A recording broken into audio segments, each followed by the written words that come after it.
It's time now for Back Pages tonight here on Sky Sports News, bringing you a first look at the sports stories in the morning's newspapers.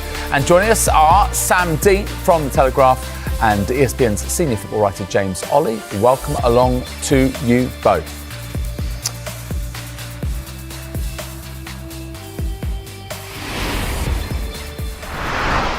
Right, we are awaiting Back Pages, gents, to come through to us. So many late goals, so much incident, so many talking points in the night's Premier League football. But we're going to start off, where else but at Craven Cottage, Sam Dean. And my goodness, I mean, if you went to Craven Cottage, you know, hoping for a bit of value for money, I think you probably got it, no matter which side you supported. But what a comeback from Fulham. But in terms of the game itself, I mean, it really delivered on all fronts, didn't it? Yeah, absolutely. And that's really the advert for the Premier League. It's the competitive edge that Fulham have, and they're able to compete with a team like City with their own star players, with their own international footballers, bringing players like Kevin, who cost almost £40 million off the bench to change the game in the second half. That's what the Premier League's all about, really. And it's a great advert for the game. I love the fact that it's midweek under the floodlights too, and I'm sure that contributed to the atmosphere and to the occasion. And yes, it's a game that sort of throws up as many questions as it does answers regarding Man City and their title charge. For the second time in a few days, they've sort of shown real defensive vulnerability that's totally uncharacteristic for a Pep Guardiola side. And yet they've also demonstrated the attacking firepower they have, which means they are still such a threat in this title race. And I think it kind of underlined how City have changed, and I think how they're a bit more fun this year than they have been in previous seasons. And the way they're attacking, the way Phil Foden's playing again, Erling Haaland obviously keeps on scoring.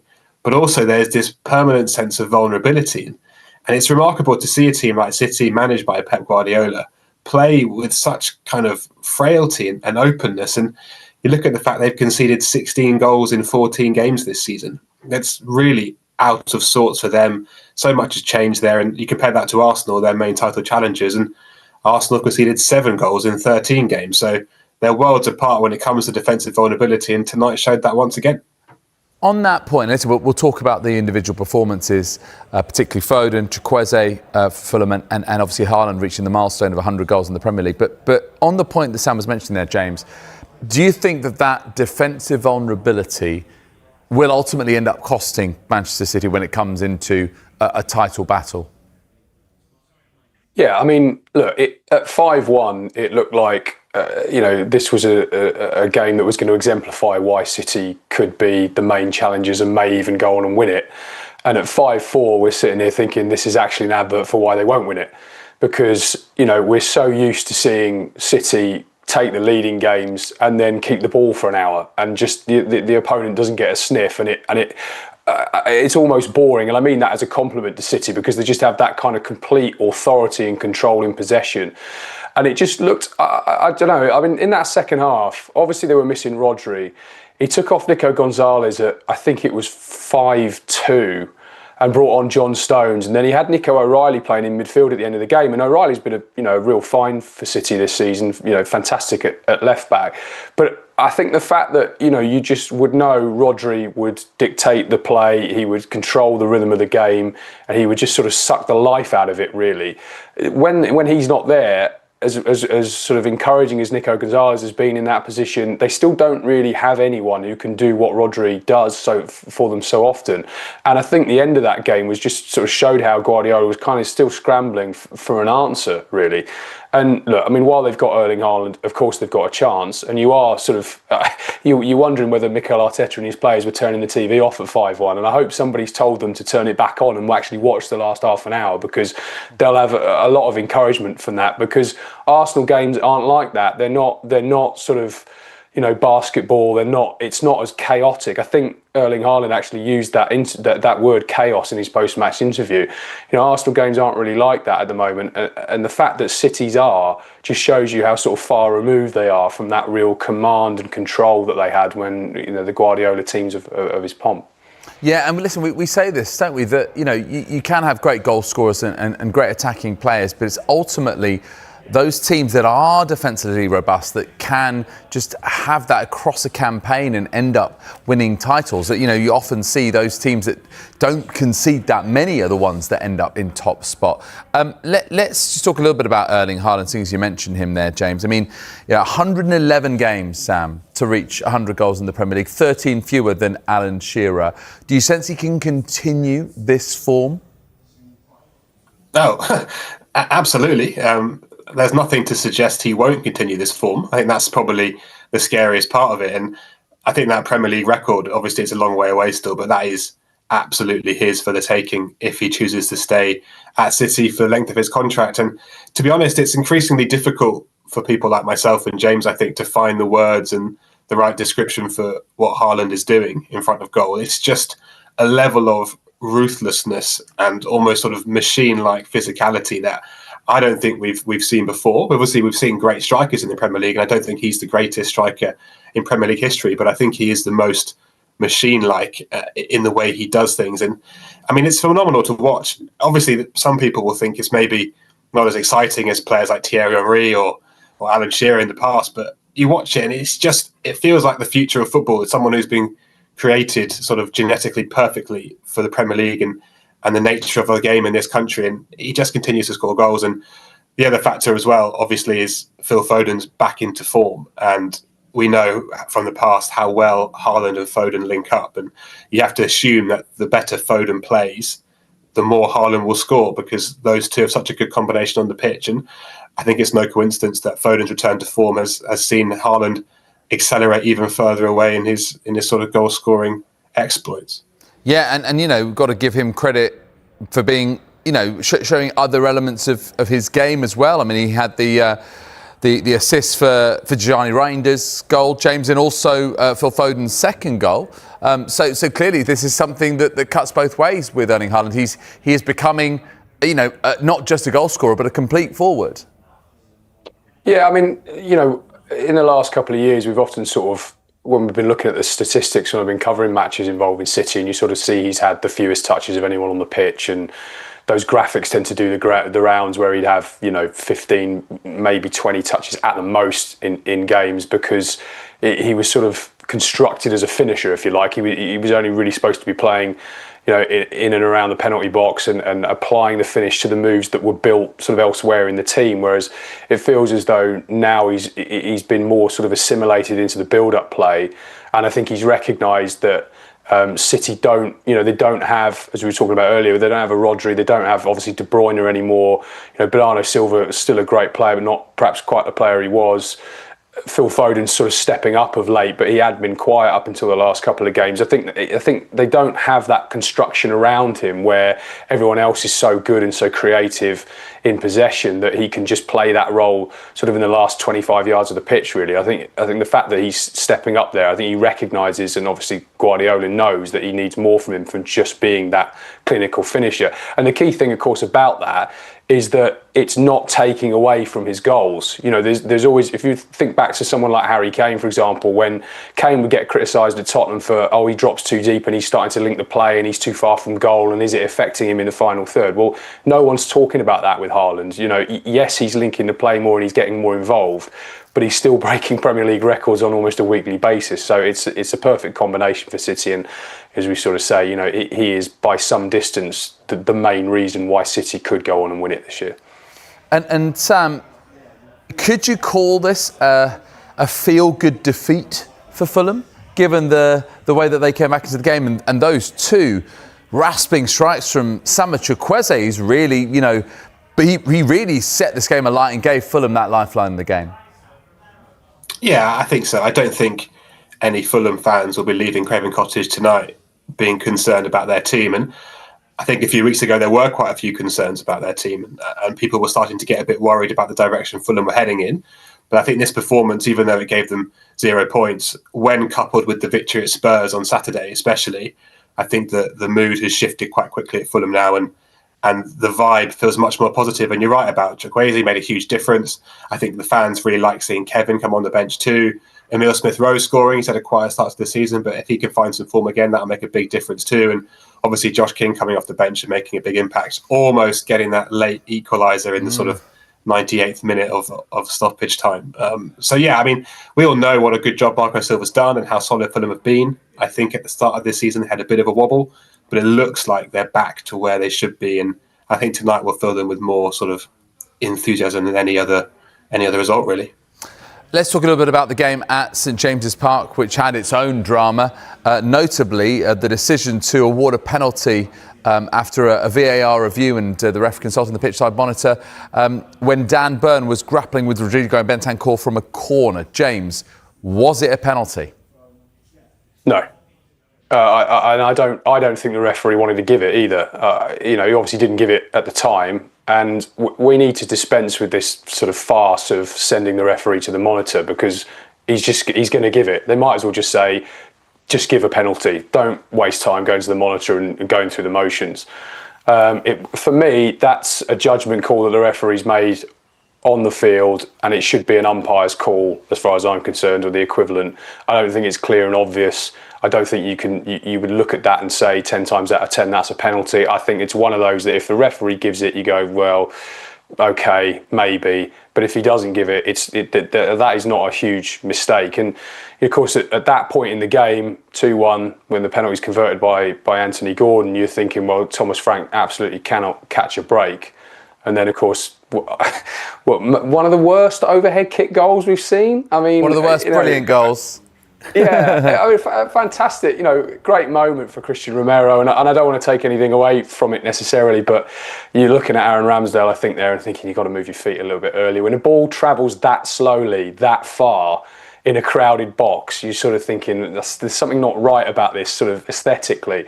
But at the end of or the middle of a week when there's been some very credible reporting around some disunity within the camp at Spurs, and whether the players are fully on board with Thomas Frank, I think they answered that to some extent tonight, because it was a battling performance. Yeah, they were second best. They probably didn't deserve a draw really on the balance of the play, but St James's Park is that kind of place where you can go and fold, and if they'd lost 3-4-0 there, it would have just reinforced all of those preconceptions about whether he's starting to lose the dressing room, and whether there are sort of deeper concerns that the Spurs hierarchy would have to address. But that late Romero intervention has changed the narrative, at least for a few days. Yeah, well, yeah. I mean, as you mentioned, if the penalty was contentious, then Tottenham can arguably say, well, look, yes, we might have been second best, but they scored a goal that maybe from a penalty that maybe shouldn't have been given. Sam, talk to me first of all about the penalty and the referee, because I remember in La Liga a couple of seasons ago, referees were sent to the VAR, the pitchside monitor, but they were actually sticking to their decisions a little bit. And the referee is the one who's on the pitch, is the ultimate arbiter of the game. So would you like to see referees actually hold their own a little bit more when it comes to consulting the pitchside monitor? Yeah, of course, and I agree with James that it's pretty much almost always a foregone conclusion when they do go to the monitor. I mean, we have seen occasional examples of a referee holding their nerve and backing their own decision, but it's very rare. And with the one like today, once someone's in the referee's ear saying he's held him, he's not watching the ball, I think the referee's then going to be looking for that when he watches the replay, and not looking for the reality of the situation, which is that, in my view, it looked like Burn was sort of preventing Bentancur from watching the ball anyway. It was a sort of very kind of standard coming together and grappling in the box. And I think what frustrates me the most about that penalty decision, which I agree with James was just never a penalty, was that is the kind of incident which I know they're trying to clamp down on, and they've been very clear on that in the past few seasons. They want to stop this grappling. But this is the kind of incident you see at every single set piece in the Premier League still. And maybe the answer is, yes, penalise them all, give 100 penalties and they'll stop doing it. But they haven't been doing that this season. They weren't doing that in this game, and they chose that particular one to do it. I think that's what's going to frustrate fans so much. But as James said, it's been a very difficult week, and that's a good result for Spurs. Really quickly, if I can, with you, Sam, Thomas Frank, will this battling performance, give him any more credit with fans and with his own players? Yes, but tentatively, I think not a huge amount, simply because the performance itself was not particularly good. I mean, I feel for Frank, just he's walking a very tight tightrope right now, a very tricky situation. He's got the fans unhappy with the players seemingly unhappy with the fans, and he needs to toe that line. It's a very difficult place to be in a new job, trying to transition to dealing with games every 2 or 3 days when he's never done that before. And yeah, it's not easy, but tonight I think will help a little bit, even if it won't change the mind of all the Spurs fans who are starting to have their doubts. OK, thank you for the moment, gents. We're going to take a quick break, and when we come back, we'll look at more of the sports stories in the morning's papers, including this. In the Time Sports section, Robin Smith, who has passed away at the age of 62, a fearless batter for England in the 90s. We'll be reflecting on that with James and with Sam.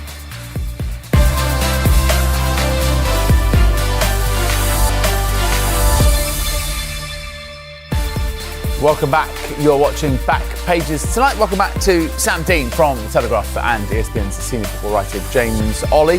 We've mentioned the two kind of more chaotic games in the Premier League tonight, but we should also touch on Everton getting their first ever Premier League away win at Bournemouth by a goal to nil. It came very late on as well. It was Jack Grealish, James, who scored with a deflected strike.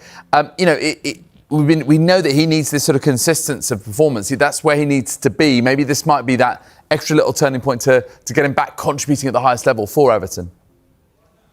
Yeah, and obviously he's got his own goals with Everton, but he's also got a World Cup place to try and win. And I thought it was significant that Thomas Tuchel was seen at Old Trafford actually when they won the other night, Everton. There were pictures of Tuchel in the tunnel, sort of trying to get hold of Jack Grealish and have a word with him, and probably tell him he's still part of his thoughts, because obviously he's missed out on the last few squads, and there's a lot of competition in those wide areas. I think Anthony Gordon, if everybody's available, is probably the guy who starts England's first game if everybody's fit, as I say. But there are places in that squad up for grabs, and Grealish will feel if he can have a strong second half to the season, then he can be, included in that. And clearly, if he's making match-winning contributions like this, then it's going to get him closer.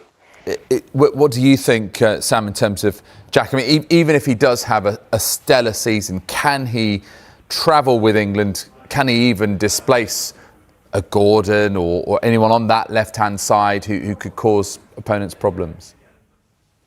I think it's likely to be a tough ask, and while the move to Everton has obviously helped him a lot because he's playing regularly and he's playing pretty well overall, I do worry a bit that the style of play under David Moyes, which will be quite far removed from what Thomas Tuchel wants to do with England, might not help Grealish's cause. But the one thing I would say, and I think probably anyone who's watched him for England would agree with this, is that he can be a bit of a wild card player, and he is someone I think who's quite suited to the international tournament setting, and even just like the ability to win free kicks, which he does so well and has done so well for the past 5 years in the Premier League.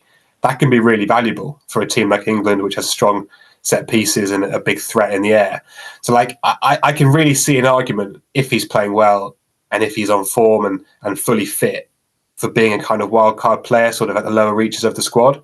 But equally, to get in on that left hand side, you've got to be better than Marcus Rashford and Anthony Gordon, and they're both playing very well at the moment. They're both playing with pace and dynamism and a sort of defence stretching speed behind the defence that Grealish isn't really offering and probably won't ever offer. So he's definitely got a chance, but I think, as James says, the fact he's been out of the picture in recent squads would suggest he's playing catch up a bit, and I'm not convinced that he'll be able to do enough at Everton to really make it. But I think a lot of people would like to see it, and I certainly would.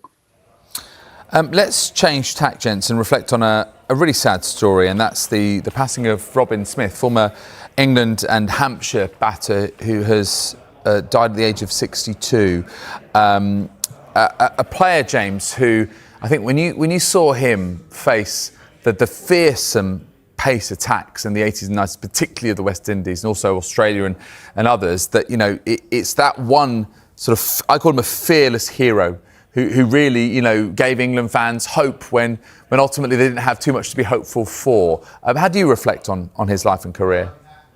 Yeah, I mean, he was somebody. I'm a bit older than Sam, so I remember him playing for England in the early 90s. I was sort of a teenager then, and as you say, we didn't have much to shout about really in English cricket terms, and particularly against pace. I mean, he could play all bowlers, but against the pace that that, you know, you'd see those sort of familiar. I mean, I know we saw one not that long ago in terms of batting collapses in the current Ashes, but I mean, they were sort of 10 a penny in the 90s, and yet Robin Smith was somebody who, I think he averaged over 40 in his Test career. I think he scored 900s. You know, he was somebody who stood up and was defiant and never seemed to be cowed in the way that so many other batsmen were, and he sort of made you proud to watch the team, really, because he was, as you say, he was fearless in the way that he would take those bowlers on. His ability to cut the ball was probably one of the best that I've seen, you know, of any England player. And, you know, you just wish that some of the others had that kind of same mentality, really. And you know, he was a shining light in that team for many years. Sam, I'm just looking at the piece in The Guardian written by Tanya Aldred on the right-hand side of the back page. I mean, he was very, very, along with this, you know, this slightly unflappable nature. He wanted, arguably, them to come harder. He wanted those pace bowlers. That's what he relished.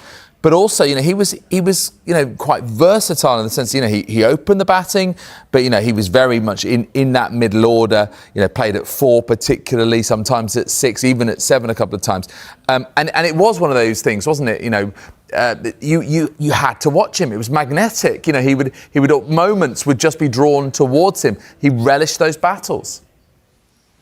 Yeah, and I've really enjoyed today reading the various tributes across the various newspapers and people who knew him and followed his career, and even things like the nickname of being the judge. It kind of adds to the legend and a great figure. And also, I think it was quite well known that he also was sort of managing to perform so successfully on the pitch while enduring personal troubles. I think he had battles with alcoholism and mental health struggles that he was sort of people were aware of at the time. And I think rather than describe it myself, I could quote the legendary cricket writer at Telegraph, Shield Berry, who said that Smith strode out to the middle, mighty of forearm, murderous of square cut, and never gave a hint of the uncertainties which plagued him off the field.